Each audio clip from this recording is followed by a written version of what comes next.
Okay, we are back again.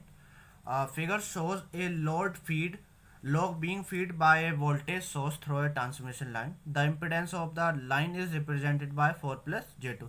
जो ये line है ना, ये इसका इम्पिडेंस 4 + J2 दे रखा है। इसमें एक लोड है 15 - J10 जिसका इम्पिडेंस है। हमें क्या करना है, find the real power and reactive power बतानी है एब्जॉर्ब बाय सोर्स। इस सोर्स कितने रियल पावर और रिएक्टिव पावर बतानी है सोर्स की। लाइन कितना है 4 + J2, यहाँ से यहाँ तक ये वाली लाइन, ठीक है। एंड द लोड, और यहाँ से यहाँ तक वो कितनी पावर होगी, ठीक है। हमें रियल पावर एंड रियल या एवरेज पावर बतानी है, सेकंड और रिएक्टिव पावर बतानी है। तो हम क्या कर सकते हैं शॉर्ट में, कॉम्प्लेक्स पावर पाने फाइंड कर लें। तो कॉम्प्लेक्स पावर हमें क्या देती है, real power plus reactive power, ठीक है। तो हम क्या करेंगे, हर एक पार्ट का सोर्स और लाइन का लोड का कॉम्प्लेक्स पावर फाइंड करेंगे, ठीक है। उसी से हमें रियल पावर मिल जाता है और रिएक्टिव पावर मिल जाता है। तो सबसे पहले क्या करते हैं, करंट फाइंड करते हैं। तो आई कस्टो कितना हो जाएगा, 220 4 + J प्लस 15 - J10। तो ये कितना आ जाएगा 220, ये कितना आ जाएगा 19 - J8।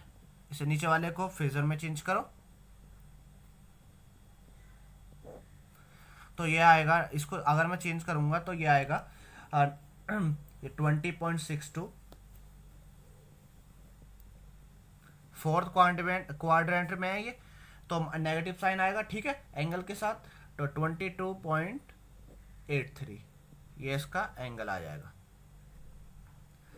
तो अब आई की जो वैल्यू है वो कितनी आ गई, इसको इससे डिवाइड कर दो, एंगल ऊपर चले आएगा, ठीक है। 10.67 एट एन एंगल ऑफ, ये एंगल ऊपर जाके प्लस हो जाएगा 22.83 डिग्री इतने एम्पियर, ठीक है। आई की वैल्यू आ चुकी है। अब हमें निकालना कॉम्प्लेक्स पावर। मैंने कहा कॉम्प्लेक्स पावर निकाल लो, उसी से हम रियल और रिएक्टिव पावर बता देंगे। पहले सोर्स के लिए निकालो। तो सोर्स के कॉम्प्लेक्स पावर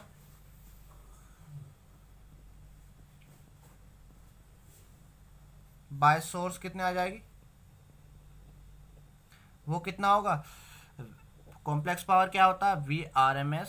मैं इसको एस से रिप्रेजेंट करते हैं कॉम्प्लेक्स पावर को, और एस सफिक्स से रिप्रेजेंट कर रहा है सोर्स, इनटू IRMS कॉन्जुगेट। तो VRMS हमारा कितना 220, IRMS कितना है, IRMS ये आया हमारा, ठीक है। ये RMS वोल्टेज, जहाँ पर कुछ मेंशन नहीं किया जाता उसको RMS वोल्टेज ही लेते हैं। करंट का कॉम्प्लेक्स कॉन्जुगेट लो, मैंने बताया था जो भी एंगल होता है उसका साइन अपोजिट कर देना। ये प्लस का तो माइनस का हो जाएगा, और माइनस का तो प्लस का हो जाता है, ठीक है। तो इसको जब हम सोल्व करेंगे तो ये आएगा, इसके से मल्टीप्लाई करो, 220 मल्टीप्लाई 10.67। तो इसको ये ये आएगा 2347.24 at an angle of 0 plus इसको माइनस करेंगे तो ये इतना ही रह जाएगा, ठीक है। मैंने कहा रियल पावर वो बतानी है, इसको पहले चेंज कर लो। तो इसको जब चेंज करेंगे 2347.24 कोस -22.83 प्लस J 2347.24 साइन -22.83। तो कॉम्प्लेक्स पावर कितनी आ गई, इसको इस वाले पार्ट को सोल्व करेंगे तब ये आएगा 2163.35 -J91072, ठीक है।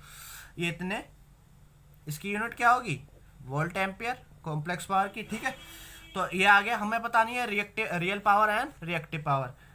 जो पहला पार्ट है वो रियल पावर को रिप्रेजेंट करता है, और दूसरा वाला जे के साथ जो होता है वो रिएक्टिव पावर को। तो रियल पावर यहाँ से कितनी आ गई, रियल पावर कितनी आ गई इसमें सोर्स वाले में, और रिएक्टिव पावर इतने वोट, ठीक है। और रिएक्टिव पावर 910.72 इतने वोल्ट एम्पियर रिएक्टिव। और ये बताओ ये जो होगा पावर फैक्टर जो होगा उसका लीडिंग होगा या लैगिंग होगा। ध्यान से देखो यहाँ पे जे नेगेटिव आ रहा है यानी कैपेसिटिव लोड होगा। कैपेसिटिव लोड के लिए क्या होता है, लीडिंग पावर फैक्टर। ठीक है, तो यहाँ पे लिख देंगे लीडिंग।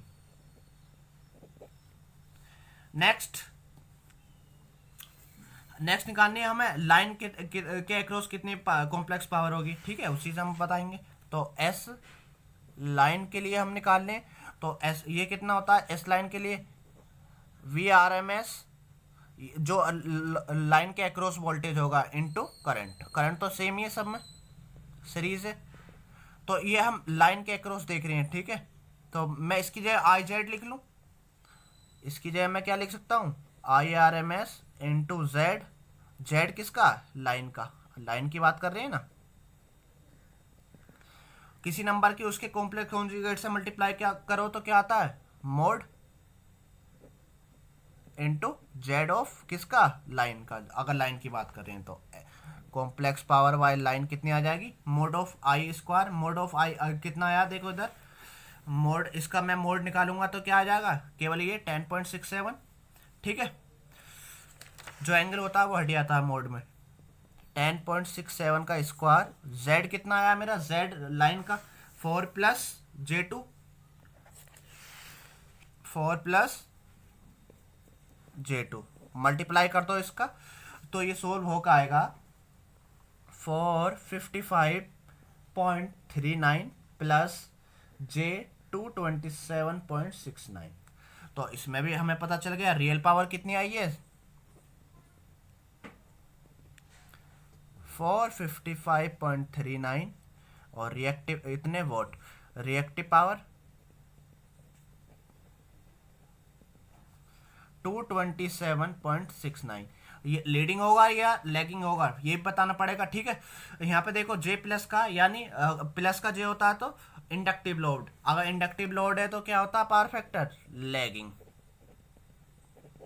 ठीक है, नेक्स्ट एस इसी तरह से हम किसके लिए निकालेंगे, लोड के लिए। ठीक है, तो लोड के लिए भी क्या हो जाएगा, अगेन ऐसे ही mod of I R M S का स्क्वायर इनटू लोड का जेड ऑफ लोड। तो आया इसका आया ये कितना है 10.67। लोड कितना आया, लोड देखो यहाँ पे 15 माइनस J10, तो 15 माइनस J10 कितना आ जाएगा ये, इसको इससे सोल्व करेंगे तो ये आएगा 1707.73 माइनस J 1138.49 इतने वोल्ट एम्पियर। ठीक है, नेक्स्ट देखो तो यहाँ पे रियल पावर कितना आ गई,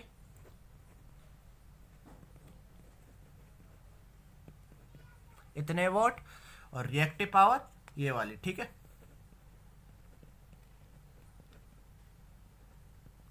इलेवन 38.49 इतने VAR। ये लीडिंग होगा या लैगिंग, ये देखो जे नेगेटिव है यानी कैपेसिटिव लोड। कैपेसिटिव लोड के लिए क्या होता है, लीडिंग पावर फैक्टर। ठीक है, तो देखो सारी चीज़ें हमने निकाल दी। इसी तरह से कोई भी क्वेश्चन आया इसी तरह से करते आना है। ठीक है, बस सीधा सीधा फॉर्मूले में बस वैल्यू पुट करते आना है और इससे ज़्यादा कुछ नहीं है इसमें। ठीक है, तो इस वीडियो में इतना ही। ओके, थैंक यू, मिलते हैं नेक्स्ट वीडियो में।